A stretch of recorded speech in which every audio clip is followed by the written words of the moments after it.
Madame, monsieur, bonjour et bienvenue sur ma chaîne YouTube que j'ai célébrée en 2021 pour les 40 ans de la radio durant la pandémie. C'est une idée qui m'était sortie de la tête. Et là, 2 ans plus tard, il y a pas mal d'invités qui sont passés depuis lors. Et aujourd'hui, en cet été 2023, je reçois une personnalité que j'ai reçue dans un petit studio de radio sur Action FM à la rue de l'Angle Jaune à Woluwe, dédié plus de 30 ans plus tard. Bonjour! Salut José, ça va, tu vas bien? Ben écoute, ça fait vraiment un plaisir de se retrouver comme ça virtuellement. Moi, je suis ici à Barcelone, toi, tu es à Bruxelles, et c'est vrai que tu voyages ces 30 dernières années dans le monde entier. Et là, on a trouvé une petite demi-heure pour faire une petite entrevue, une petite mise au point de ces. Et j'ai presque envie de dire 30 ans plus tard, on n'a pas trop changé encore. Non, ça va, parce qu'en plus de ça, en superposition, je te mets la photo que je t'ai envoyée grâce à cette photo que tu as répondu à l'appel. Extraordinaire, vraiment. En tout cas, bah écoute, pour tous les invités, on va faire un petit peu le rituel. Une pièce d'identité, d'où viens-tu, où vas-tu, où es-tu né, comment a commencé cette belle vie de disjockey que tu traînes depuis des années maintenant, des décennies. Bah écoute, pour ceux qui auraient vécu dans une grotte, on ne sait jamais, il y en a. DJ Dédiqué, donc de mon vrai nom Alain de Prost, Molenbeekois, donc un vrai Bruxellaire, un vrai Bruxellois, euh, qui tombe amoureux de la culture hip-hop dans les années 80. Donc du coup, j'en deviens un pionnier, malgré moi, donc pionnier du mouvement hip-hop avec le rap, le graffiti, le breakdance et notamment les platines. Quelques années après, on fait le groupe Benny B avec Benny Perfect et moi-même, avec le hit que tout le monde connaît, mais vous êtes fou, oh oui, gimmick que j'ai créé avec mes disques d'enfant, Capitaine Flamme en l'occurrence. Jamais j'aurais pensé en faisant ça dans ma chambre que ça deviendrait le premier hit de rap français et que ça amènerait à une aventure telle qu'on a connue tous les trois. Et donc voilà, et après quand on s'est séparés, chacun est parti un peu de son côté. Mhm. Moi, j'ai continué à performer, et à surtout m'orienter sur les sets de DJ, les compétitions de DJ. Je me suis aussi occupé de la radio en Belgique, Radio Contact. Donc, ça fait 20 ans que j'ai une émission hip-hop R&B sur la radio nationale. Donc, voilà. Et puis, je continue à voyager dans le monde, à représenter au mieux notre petit drapeau avec mes petits moyens, mon bord et mes deux platines et ma table de mixage. Et puis, rencontrer les Belges aux quatre coins du monde, c'est toujours un plaisir. Et aujourd'hui, voilà, tout ce qui arrive, c'est que du bonus. C'est une carrière de plus de 35 ans maintenant et que j'ai pas vu passer. Je n'ai pas tes 40 ans de radio, mais j'espère un jour pouvoir les vivre aussi. Et donc voilà, aujourd'hui, c'est plus tout ce qui se passe aujourd'hui, c'est vraiment du bonus par rapport à tout ce que j'aurais rêvé avoir un jour. Voilà. Et en plus de ça, ce qui est remarquable chez toi, c'est qu'en fait, tu scratches comme au premier jour. C'est-à-dire qu'en fait, les disjockeys aujourd'hui, en général, pas dire qu'ils sont avec des USB, etc.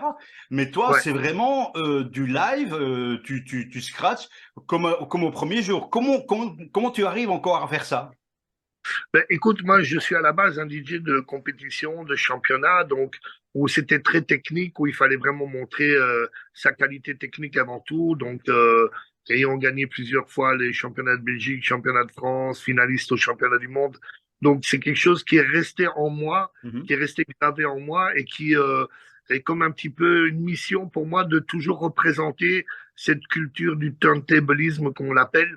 mhm.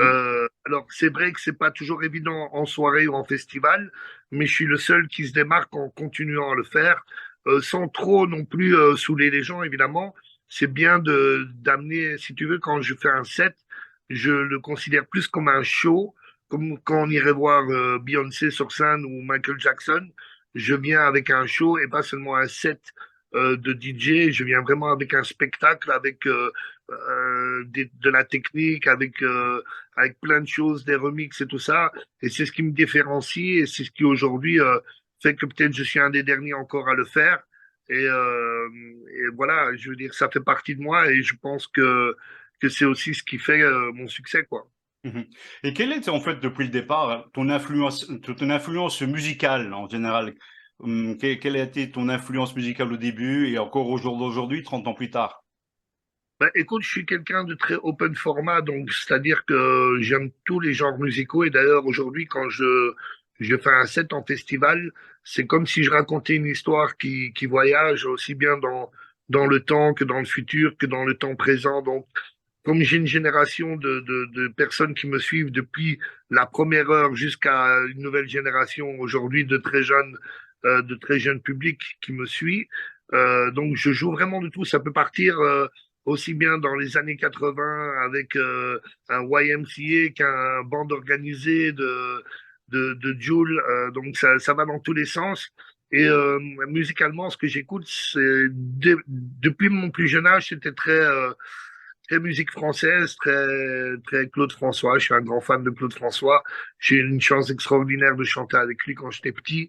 Mhm. Euh, que- donc voilà, aujourd'hui, moi, même je vais rejouer un Claude François parce que c'est toutes ces choses-là qui me touchent, qui m'ont éduqué, qui m'ont fait grandir. Comme je peux jouer les sons hip-hop américains qui m'ont fait aussi grandir, quoi. Donc, en passant par un Michael Jackson, en passant par j'aime vraiment tous les genres, même les genres électro, même à force de jouer par exemple à Tomorrowland, je me suis adapté et j'ai découvert certaines musiques électro que j'apprécie vraiment beaucoup. J'adore beaucoup ce que font Dimitri Vegas et Like Mike. Je trouve qu'ils ont une énergie extraordinaire. Donc voilà, je m'inspire un peu de tout ça et j'essaie de donner aux gens un maximum de sons et de musiques différentes pour les emmener en voyage avec moi. En parlant d'énergie, quel est ton secret d'avoir une énergie tant constante? Puisqu'en fait, bon, c'est vrai que tu fais des spectacles, des représentations à chaque semaine. Parfois même, ce sont 2 ou 3 représentations sur la même nuit. Comment fais-tu, Dédi? Est-ce qu'il y a un secret? Voilà. Ben, écoute, il n'y a pas de secret. Je te cache pas que aujourd'hui j'ai 55 ans, donc j'ai quand même le corps qui suit moins bien qu'avant. Donc on est fatigué après un week-end, mais vraiment fatigué. Il faut quand même 2, 3 jours de récupération comparé à avant. Mais la passion et l'énergie que me procurent les gens quand je vais en spectacle, c'est eux qui me transportent en fait. C'est eux Mhm. qui me donnent cette force, cette puissance, cette énergie, cette envie de continuer, cette envie de performer, de me dépasser.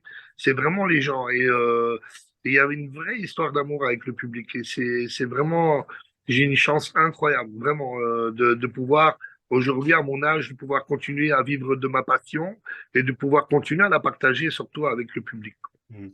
En parlant de partager, est-ce que déjà avec tes enfants et probablement tes petits-enfants, vas-tu déléguer une certaine envie pour, euh, pour tes enfants ou tes petits-enfants de les pousser peut-être derrière une platine ou ils ont déjà peut-être déjà commencé peut-être?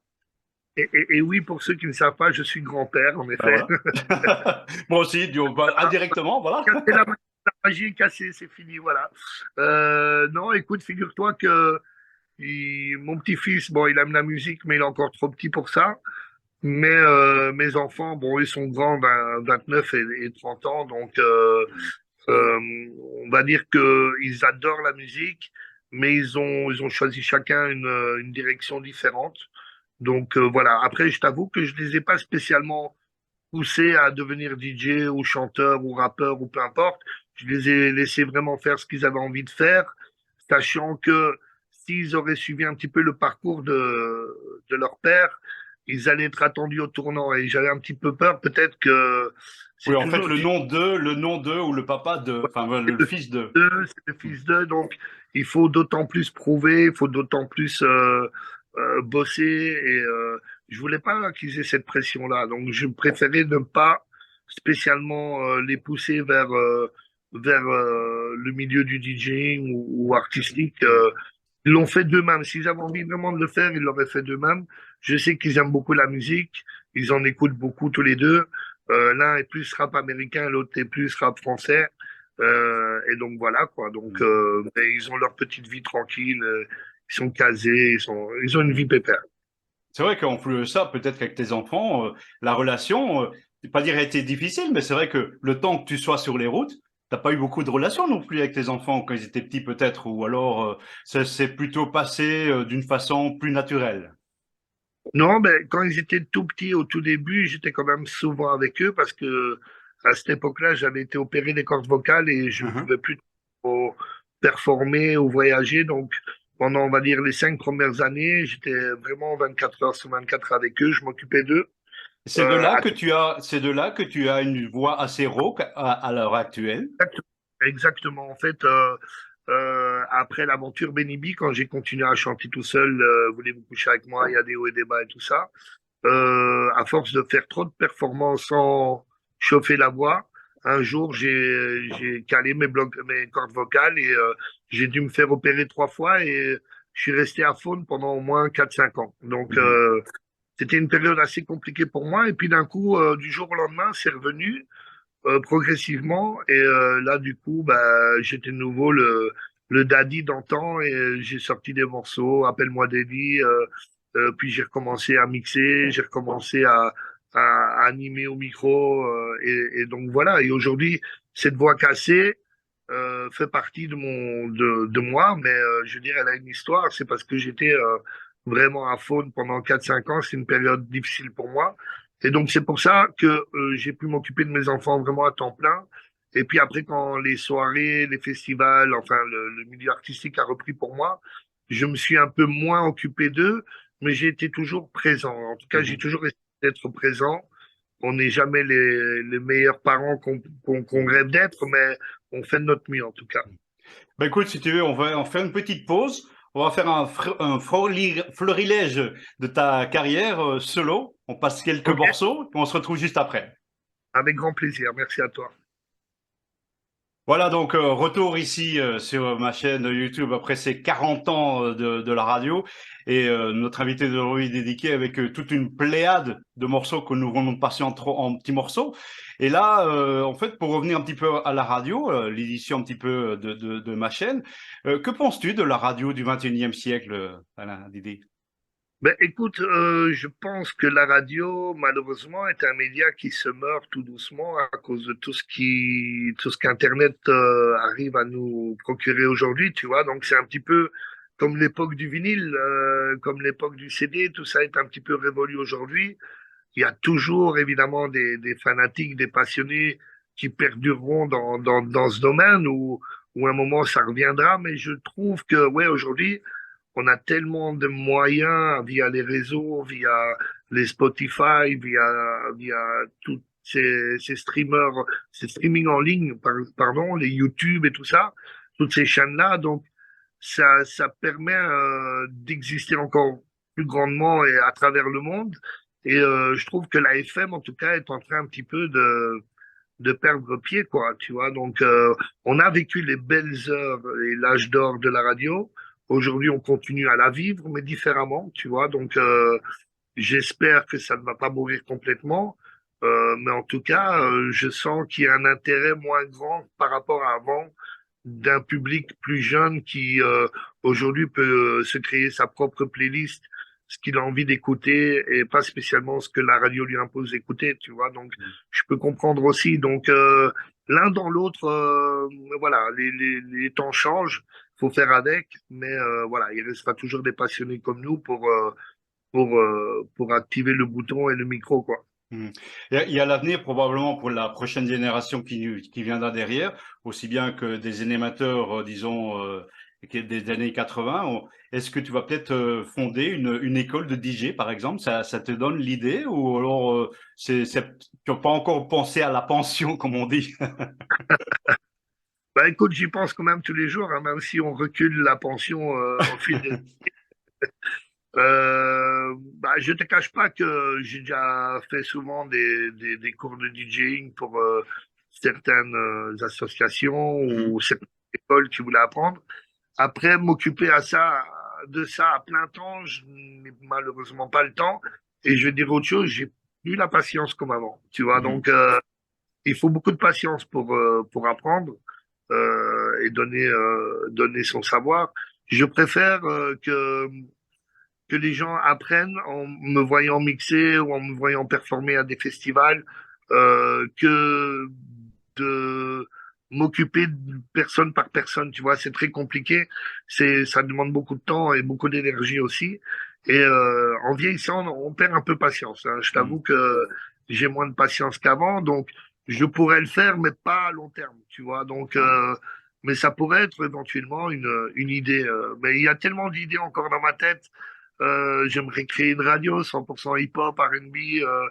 Voilà, tu vois, j'ai tellement de choses encore envie de donner aux gens. Et donc voilà, donc je pense que la retraite, c'est pas pour demain, tant qu'il y a la santé surtout. Donc voilà, si la santé est là, donc je serai toujours là.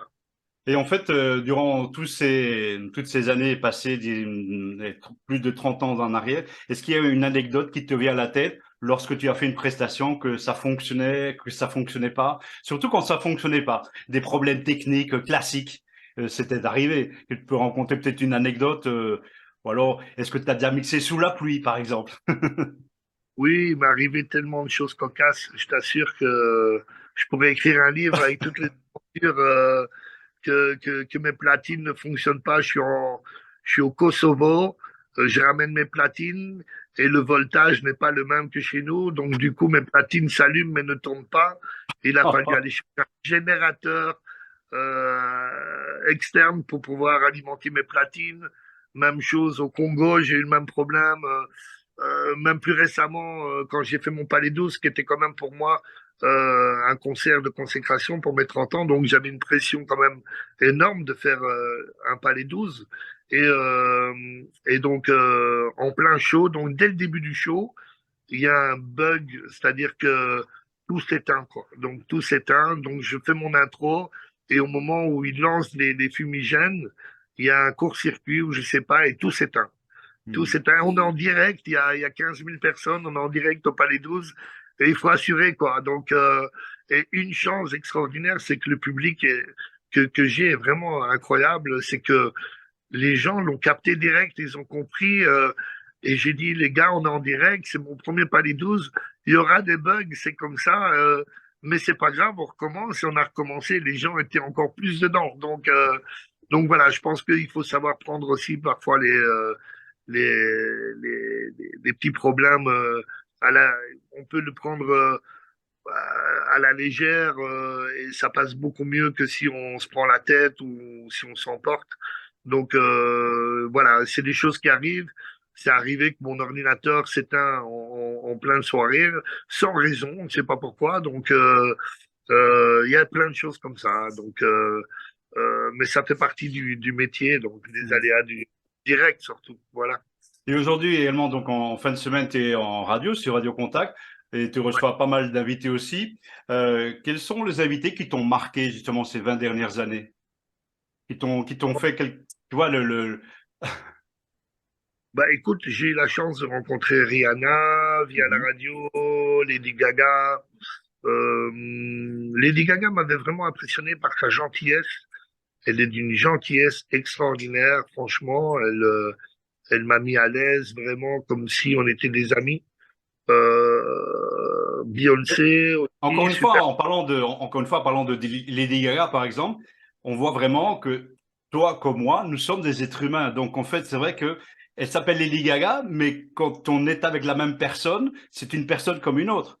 Parce qu'en fait, Lady Gaga, ça me fait marrer, ça me fait plaisir que tu parles de Lady Gaga. Parce qu'en fait, ici, moi, depuis 20 ans, je travaille pour une société de voitures pour location avec chauffeur. Et en fait, dans mes clients que j'ai eu Lady Gaga. Et en Ah, fait, on est parti de l'aéroport de Gérone. Et en fait, bon, elle me dit, vas-y, démarre, go, go, go, go. Je dis, ok, c'est bon, mais je démarre. On arrive sur place. Le gars de sécurité me dit, ben pourquoi t'as démarré? Je dis, ben écoutez, moi, si moi, Lady Gaga me dit de démarrer, moi je démarre. Oh non, il fallait pas, il fallait. Et Lady Gaga, elle est intervenue, elle me dit, écoutez, c'est moi qui ai dit à Joe de partir. Laissez-le tranquille, c'est mon chauffeur. C'est-à-dire qu'en fait, tu vois, la relation que peuvent avoir les artistes avec ouais. son personnel, même, on voit le côté humain là, voilà.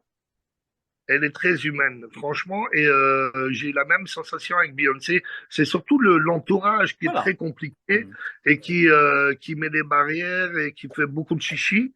Mais une fois que tu as passé toutes ces étapes et que tu arrives en face de l'artiste, tu te rends compte qu'en fait, c'est des gens comme toi et moi qui sont cool, qui sont assez accessibles au final, tu vois. Donc, et puis dans les artistes que j'adore vraiment beaucoup et qui sont des amis déjà même avant que je fasse la radio, c'est Sopra. Mhm. Soprano, c'est vraiment, je crois, le plus gentil le plus gentil rappeur de cette planète. Il est d'une humanité, d'une bienveillance extrême. Big Flo, Oli aussi, donc surtout Oli de Big Flo et Oli. Orelsan aussi, super gentil. 50 Cent, ça va, cool. Il matait surtout les fesses de ma femme, donc j'ai pas trop osé dire quelque chose. Il était très imposant. Mais dans l'ensemble, voilà, je veux dire, dans l'ensemble, les rencontres avec les artistes sont toujours bien passées dans un bon esprit presque familial, j'ai envie de dire. Mais après, on sait très bien que les Américains sont très pro dans ce sens-là où s'il y a un intérêt derrière avec une radio ou quoi que ce soit, ils sont beaucoup plus sociables et amicaux que si tu ne leur apportes rien, tu vois. Mhm. Donc, mais après, malgré tout, il y en a quand même des qui sont sincèrement vraiment de belles personnes, quoi. Mhm. Ben écoute, tout comme toi, tu es une belle personne parce que c'est vrai qu'avec la carrière que tu as eue depuis ces 35 dernières années, tu es connu dans le monde et là, tu as répondu à mon appel si gentiment. Alors, pour cet été 2023, je suppose qu'il y a plein de concerts pour toi, plein d'actualités. Est-ce que tu as dans ta liste, parce que tu es déjà venu à Barcelone jouer, hein? Oui, oui, oui, il y a très longtemps, j'étais venu, ouais. Ouais, ouais. Ben, c'est pour ça qu'en J'étais fait, venu à on devait se croiser à ce moment-là, mais bon. sais plus dans quel club c'était, mais je suis venu à Barcelone. Là, on va dire que j'ai un peu moins voyagé à cause du Covid. On était un petit peu Mhm, restreint de voyage, donc j'ai dû un peu arrêter le fait de mixer à l'étranger. Là, ça a repris un peu, donc je mixe souvent du côté de Dubaï. J'avais mixé pour l'Expo 2020, mhm, qui s'était en 2021, mais bon, pour le, le pavillon belge. mhm. Donc, donc j'ai fait pas mal de trucs à Dubaï, des clubs aussi, donc la Thaïlande aussi. Donc ça reprend tout doucement.